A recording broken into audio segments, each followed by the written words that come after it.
just start the game, and then you look at what happens and you go from there. But I don't think you do anything different. Doc, what was the difference in your team's defense in the 2 games in Miami compared to the first 2 games?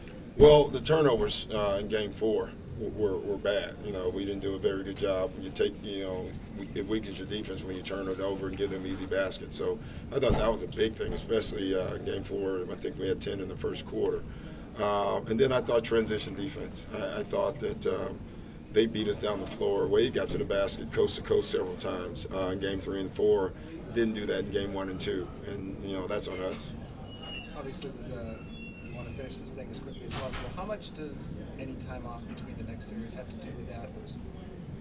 Oh, we just want to finish the series. We want to win the series, and so does Miami, by the way. So the way we look at it is let's just win the series, and I'm sure they're looking at it the same way. But you got to play the game to do that, and you can't focus on that,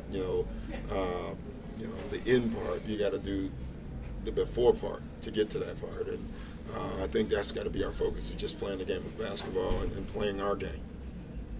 How much of a different look is it for you with Wade on Rondo instead of Arroyo or Chalmers? Not much. We anticipated it. Actually thought we'd see it more, and so they're doing it more in fourth quarters. They're doing it in special situations. I understand probably why he's doing so much. You don't want him running around guarding your point guard as well. But Wade is really destructive defensively when he is on Rondo because he's just roaming. I mean, he's like a safety and a very good safety. Roaming the floor, and so it's tough. It is. Do you ask Rondo to do different things in Wade's? No, he's just got to be more aggressive. I thought Rondo didn't have his in Game 1 and 2. I thought he was a great cutter. I thought Tony was a great cutter as well. They're going to help off those 2 guys, and Perk will be the 3rd guy. And when that happens, those guys have to do a better job of cutting behind their sight. They're literally turning their heads.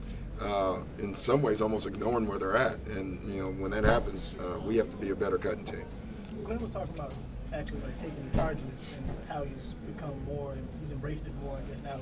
But how hard is that to do as a coach to kind of get guys to enjoy taking charge? Because he said he took a knee from Jermaine O'Neal the other day, but he still feels it can't be like an easy job to say, hey. It's his job. I don't care if it's easy or not. It's every big's job. It's not just Glenn's job. Every big.